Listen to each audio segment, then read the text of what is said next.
Most scientists believe that the use of fossil fuels and deforestation are the principal contributors to climate change. But now, researchers are pointing to what they say is another major source of carbon emissions: the destruction of coastal ecosystems.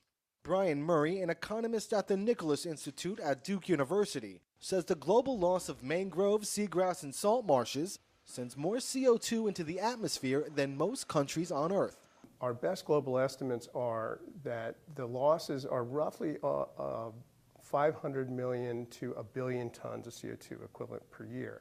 And to put that in context, that's equal to about the annual emissions of the United Kingdom or Japan. And Japan is the fifth largest emitter in the world of any country. So what we found is that this is a significant amount, and it's a source of emissions that the Global Climate Agreement has largely overlooked.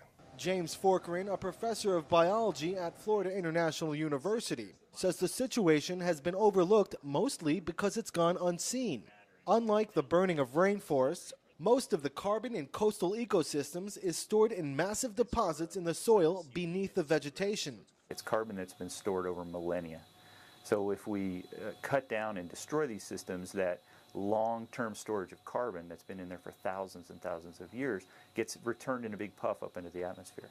And the scientists found that these coastal regions are being destroyed at an alarming rate, especially in developing countries where these ecosystems are being converted into farmland.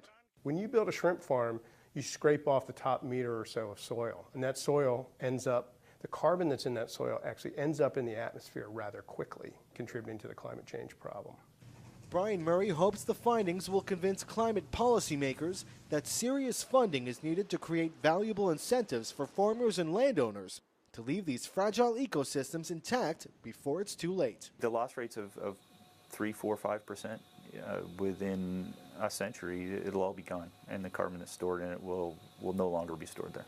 Data related to coastal ecosystem destruction has yet to make it into the literature of the United Nations Panel on Climate Change.